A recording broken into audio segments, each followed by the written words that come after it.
Hi friends, welcome back to my channel. ಇವತ್ತಿನ ವಿಡಿಯೋದಲ್ಲಿ ನಾನು ರೇಷನ್ ಅಕ್ಕಿಯಲ್ಲಿ ಸಾಫ್ಟಾಗಿ ಯಾವ ರೀತಿ ಇಡ್ಲಿ ಮಾಡೋದು ಅಂತ ಈ ವಿಡಿಯೋದಲ್ಲಿ ತೋರಿಸ್ಕೊಡ್ತಾ ಇದ್ದೀನಿ.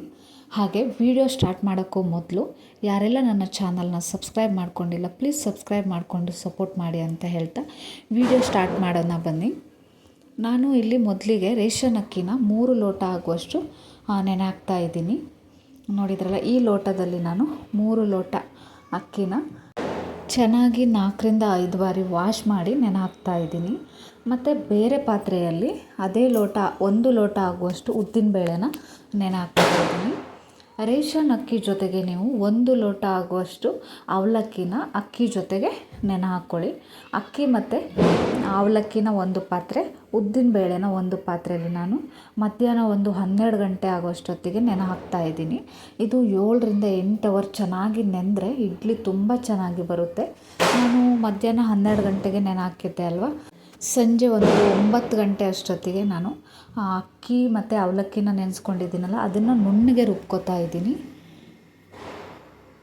ನೀವು ಇಡ್ಲಿಗೆ ತುಂಬಾ ನುಣ್ಣಗೆ ರುಬ್ಕೋಬೇಕು, ಆವಾಗ ತುಂಬಾ ಸಾಫ್ಟಾಗಿ ಇಡ್ಲಿ ರೆಡಿ ಆಗುತ್ತೆ. ನೋಡಿ, ನಾನು ಇಷ್ಟು ಸ್ವಲ್ಪನೂ ತರ್ತರಿ ಇಲ್ಲ, ಆ ರೀತಿ ನುಣ್ಣಗೆ ರುಬ್ಕೊಂಡಿದ್ದೀನಿ. ಅದಾದಮೇಲೆ ಉದ್ದಿನಬೇಳೆನ ನಾನು ಅದು ಕೂಡ ಅಷ್ಟೇ ಸಪ್ರೇಟಾಗಿ ರುಬ್ಕೋಬೇಕು. ಅಕ್ಕಿ ಬೇರೆ, ಉದ್ದಿನಬೇಳೆನ ಸಪ್ರೇಟಾಗಿ ರುಬ್ಬಿಟ್ಟು ಎರಡೂ ಚೆನ್ನಾಗಿ ನುಣ್ಣಗೆ ಪೇಸ್ಟ್ ಮಾಡಿ ಆಮೇಲೆ ಮಿಕ್ಸ್ ಮಾಡ್ಕೊತಾ ಇದ್ದೀನಿ.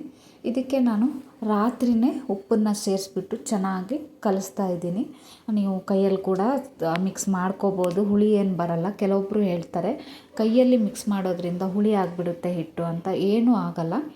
ನಿಮಗೆ ಹಂಗೂ ಡೌಟ್ ಇದ್ದರೆ ನೀವು ಸೌಟಲ್ಲಿ ಕೂಡ ಮಿಕ್ಸ್ ಮಾಡ್ಕೋಬೋದು. ಇದನ್ನು ನಾನು ನೈಟ್ ರುಬ್ಬಿಟ್ಟು ಬೆಳಿಗ್ಗೆ ಆಗೋಷ್ಟರಲ್ಲಿ ನೋಡಿ ಎಷ್ಟು ಚೆನ್ನಾಗಿ ಉಬ್ಬಿ ಬಂದಿದೆ ಹಿಟ್ಟು. ಒಂದು ಸ್ವಲ್ಪನೂ ಕೂಡ ಸೋಡಾ ಯೂಸ್ ಮಾಡ್ದೇ ಇಷ್ಟು ಚೆನ್ನಾಗಿ ಹಿಟ್ಟು ಉಬ್ಬಿ ಬರುತ್ತೆ. ಅದಾದಮೇಲೆ ಇಡ್ಲಿ ಪಾತ್ರೆಗೆ ಸ್ವಲ್ಪ ಎಣ್ಣೆನ ಹಾಕ್ಬಿಟ್ಟು ಚೆನ್ನಾಗಿ ಸವರ್ಬಿಟ್ಟು ಅದಕ್ಕೆ ಇಡ್ಲಿ ಹಿಟ್ಟನ್ನು ಹಾಕ್ಕೊಳ್ಳಿ. ಇಡ್ಲಿ ಹಿಟ್ಟನ್ನು ಸ್ವಲ್ಪನೇ ಹಾಕಿದ್ರೆ ಸಾಕು, ಚೆನ್ನಾಗಿ ಉಬ್ಬಿ ಬರೋದ್ರಿಂದ ಜಾಸ್ತಿ ತುಂಬಿಸ್ಬೇಕಂತೇನಿಲ್ಲ. ಆಮೇಲೆ ಇಡ್ಲಿ ಪಾತ್ರೆಗೆ ಒಂದು ಸ್ವಲ್ಪ ನೀರನ್ನು ಹಾಕಿ ಅದಕ್ಕೆ ಸ್ವಲ್ಪ ಹುಣಸೆ ಹಣ್ಣನ್ನು ಹಾಕಿ ನಾನು ನೀರು ಕುದಿದ ಮೇಲೆ ಇಡ್ಲಿನ ಪಾತ್ರೆ ಇಟ್ಟು ಮುಚ್ತಾ ಇದ್ದೀನಿ. ಹುಣಸೆ ಹಣ್ಣು ಹಾಕಿರೋದ್ರಿಂದ ತಳ ಸ್ವಲ್ಪನೂ ಸೀದೋಗಲ್ಲ.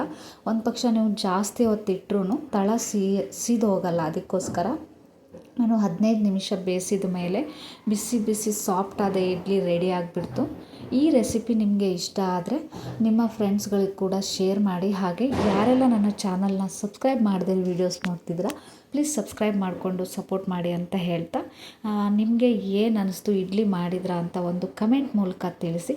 Thank you for watching.